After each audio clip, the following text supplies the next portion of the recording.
Les problèmes de couple se gèrent déjà en interne, à la maison.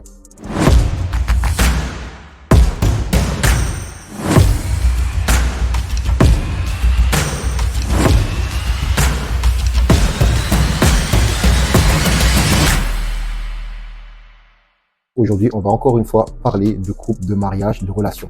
Bonjour tout le monde, j'espère que vous allez tous très bien. Bienvenue sur la chaîne L'Art de la Réussite. Alors, avant tout, j'aime bien dire moi, quand tu te maries avec une personne ou tu souhaites te marier, on a besoin d'épouser une personne qui est mature.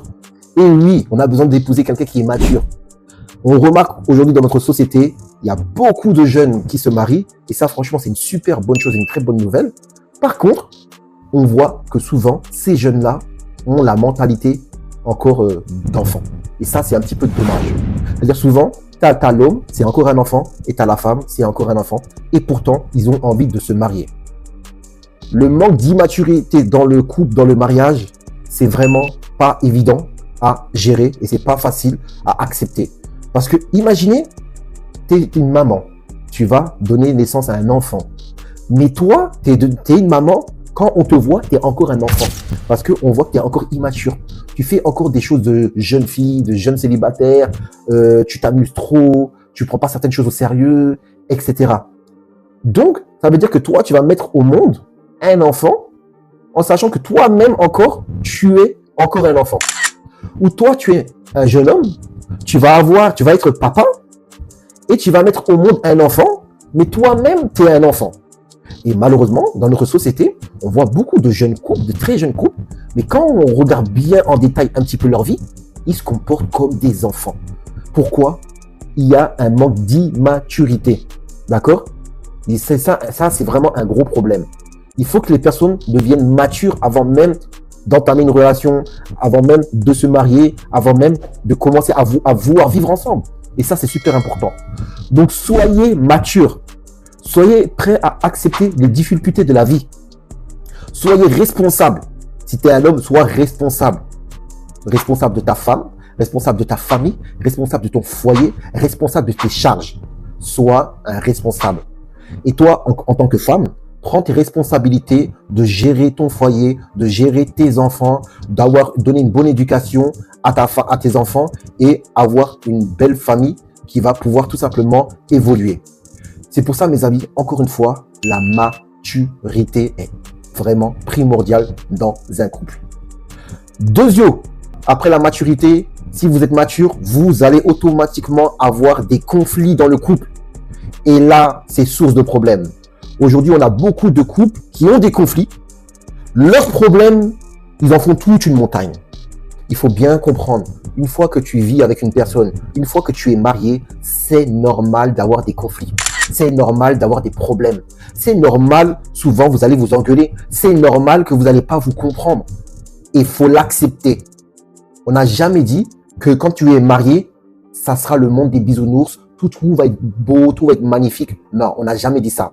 Maintenant, que tu sois l'homme ou la femme, chacun a son niveau ou a des degrés d'acceptation au niveau de la problématique qu'elle va avoir ou il va avoir. Ok? Par exemple, moi, j'ai un conflit avec mon épouse, je sais très bien que à un moment donné, elle est énervée. Ok? Elle est énervée. Quand elle est énervée, est-ce que c'est le moment d'aller lui parler ou pas? Ça, c'est quelque chose que tu dois connaître déjà chez ta femme. Est-ce que quand tu vois qu'elle veut pas te parler, tu insistes, est-ce que c'est bien ce que tu fais ou pas? Tu sais très bien qu'il ne faut pas le faire, elle a besoin de respirer. Ça, c'est important. Par exemple, une femme, elle va vouloir parler avec son mari ne veut pas l'écouter. Elle est là, il n'a pas le temps. Elle veut parler, prends le temps tout simplement d'attendre le bon moment, d'attendre qu'il ne travaille pas trop, d'attendre qu'il n'a pas 10 000 choses à gérer et là tu prendras le temps de discuter avec lui. Mais nous non, nous on veut forcer les choses. Quand tu veux parler avec ton mari, il y a un problème, ou payer les loyers, les factures, il y a des choses qui vont pas. Lui, il n'a pas le temps de t'écouter. Boum, on part en conflit. Peut-être lui, la source de ses problèmes, c'est les factures.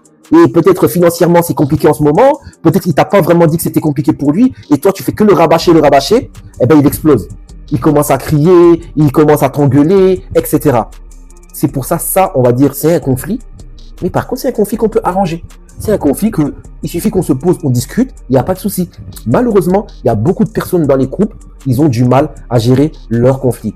Quand toi, tu es un homme, tu es énervé, il faut que ta femme, elle voit que tu es énervé. Il faut qu'elle comprenne que tu n'es pas bien. Il faut qu'elle sente que peut-être c'est pas le moment de le parler. Il faut que ta femme, elle connaît absolument quand son mari va pas bien. Et vice-versa. L'homme, quand il voit sa femme, elle n'est pas bien, il sait qu'elle n'est pas bien. Quand il voit qu'elle parle pas beaucoup, elle sait qu'elle a un souci.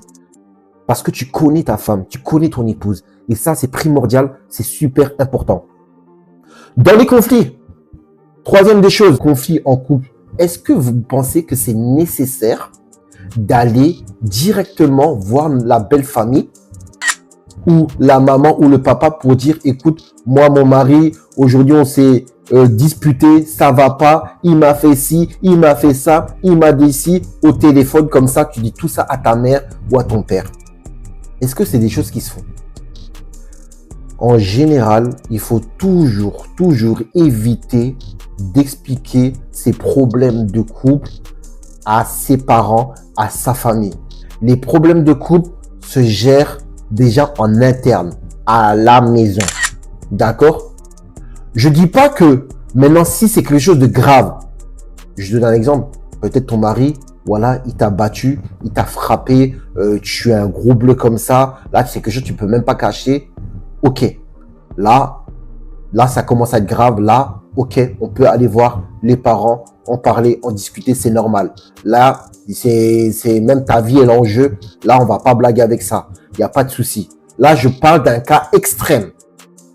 Mais aujourd'hui, 1, 2, 3, une embrouille, boum, allô papa, allô maman, mon mari m'a fait ci, mon mari m'a fait ça.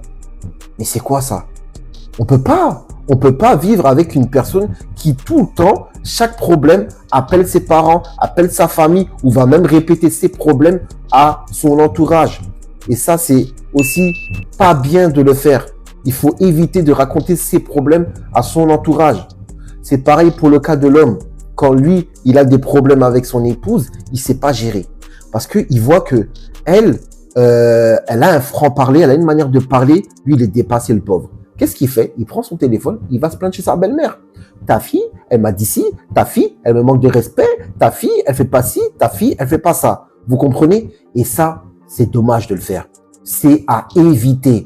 Toi, tu es un homme, tu prends ton téléphone, tu t'appelles ta belle-mère pour dire votre fille, elle m'a pas bien fait la cuisine, votre fille, ceci, cela. Non, ça marche pas comme ça. Toujours 1, 2, 3, j'appelle la belle-maman. 1, 2, 3, j'appelle le beau-papa. Ça se fait pas. Ça se fait pas. Tout ça pour vous dire, laissez les familles hors de vos problèmes. Essayez de régler vos problèmes entre vous. Il faut vous asseoir. Et si vous n'arrivez pas, appelez quelqu'un de l'extérieur. D'accord? Si vous connaissez pas une personne d'extérieur de confiance, d'accord, qui a un petit peu un savoir, une intelligence, une science dans le problème des couples, pourquoi pas? D'accord? Mais pas quelqu'un de votre famille. Ça, c'est important. Vous pouvez appeler un imam. Hein, nous, en tant que musulmans, on peut aussi appeler des imams pour régler nos problèmes de couple, pour voir qu'est-ce qui va pas. Et ça, c'est important. D'accord? Il y a aussi ça. Donc, on a beaucoup de choses, mais s'il vous plaît, les problèmes de couple, on vous le répète et on le répète jusqu'à fatiguer. D'abord, essayez de régler ça entre vous, en interne. Aujourd'hui, il y a des coachs spécialisés dans les couples qui peuvent vous aider. Il y a des psychologues pour les couples. Il y a des thérapeutes pour les couples. Il y a beaucoup de choses. Donc, encore une fois, les problèmes, les épreuves dans le couple, les épreuves dans le mariage, il faut l'accepter. C'est comme ça. Ça fait partie tout simplement de notre cheminement dans la vie de couple et dans la vie de mariage. C'est des choses qu'il faut accepter. D'accord? Et croyez-moi, on apprend de tout ça. On apprend, on évolue. Toi, tu es avec ta femme, vous évoluez ensemble. Et vous verrez, ça ira beaucoup, beaucoup mieux. Donc, mes amis, c'est tout pour aujourd'hui. On se dit à très bientôt. N'hésitez pas à vous abonner, liker, laisser des commentaires.